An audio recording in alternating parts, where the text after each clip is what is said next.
Hello! వేసవికాలంలో కూడా పుదీనా ఎంత తాజాగా ఉంది. అలాగే మెంతికూర వేశాను, అది కూడా వస్తుంది. ఇలా మనం వేసిన ఆకుకూరలన్నీ చిన్న చిన్న బాల్కనీలో వేసినప్పుడు కింద టైల్స్ నుంచి వచ్చే వేడి, పైనుంచి ఎండ వేడి 2 తగిలి మనకి ఆకుకూర అనేది వేసవికాలంలో రాదనమాట సరిగ్గా.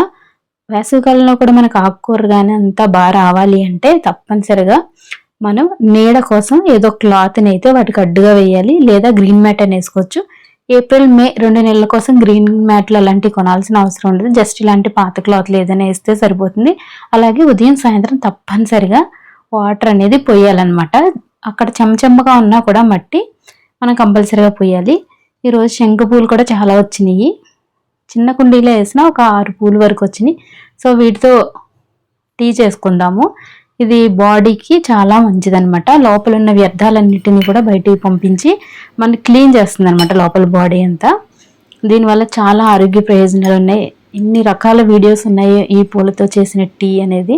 చాలా ఈజీగా చేయొచ్చు. ఎలాగో చూద్దాము. దానికోసం ఏంటంటే మనం నీళ్లు బాగా మరిగిపెట్టుకోవాలన్నమాట. లేదా పొయ్యి మీద పెట్టి డైరెక్ట్గా ఈ పూలు వేసేసైనా కాసుకోవచ్చు.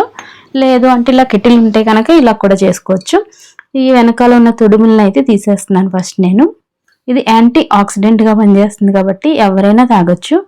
మార్నింగ్ కానీ ఆఫ్టర్నూన్ కానీ పరగడుపును కానీ ఎప్పుడు తాగినా మంచిదే ఇది. లేదు మనం భోజనానికి 1 గంట ముందు 11 ఆ టైంలో కూడా తాగినా మంచిది.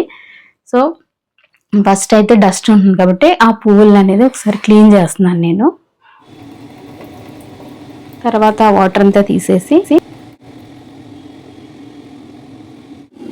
బాగా మరిగిన నీళ్ళు ఉన్నాయి కదా, వాటిని గాజు గ్లాస్లో పోసుకుంటున్నాను అనమాట. అది దాంట్లోంచి బ్లూ కలర్ అనేది బయటకు వచ్చినప్పుడు మనకి చూడడానికి చాలా బాగా అనిపిస్తుంది అనమాట. తాగేటప్పుడు కూడా మనకు బాగా అనిపిస్తుంది. అందుకే గ్లాసు బాటిల్ కానీ లేదంటే గ్లాసులో కానీ వేసుకుంటే మనకి బాగా అనిపిస్తుంది అనమాట. కొంచెం కలర్ అయితే దిగింది, ఒక్కసారి చెక్ చేద్దాం మనం.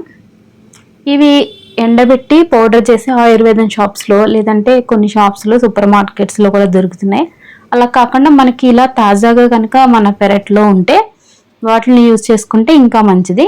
లేదు అంటే వీటిని డ్రై చేసుకుని పౌడర్లా చేసుకుని ఒక గ్లాస్ బాటిల్లో కానీ ఒక గ్లాస్ బాక్సుల్లో కానీ మనం స్టోర్ చేసుకుని రోజు కొంచెం కొంచెం పౌడర్ని వేడి నీళ్ళలో వేసుకుని మరగబెట్టుకుని కానీ ఇలా డైరెక్ట్గా వేడి నీళ్ళు గ్లాసులో వేసుకుని కానీ మనం తాగొచ్చు. పూలన్నీ తీసేసిన తర్వాత వైట్ కలర్లో చిన్న చిన్నగా కనిపిస్తే అది పూలకుండే పుప్పొడే కాబట్టి దాన్ని కావాలి అనుకుంటే వడబోసుకోవచ్చు, లేదంటే డైరెక్ట్గా తాగొచ్చు.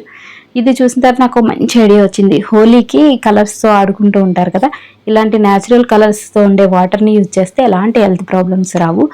Thank you.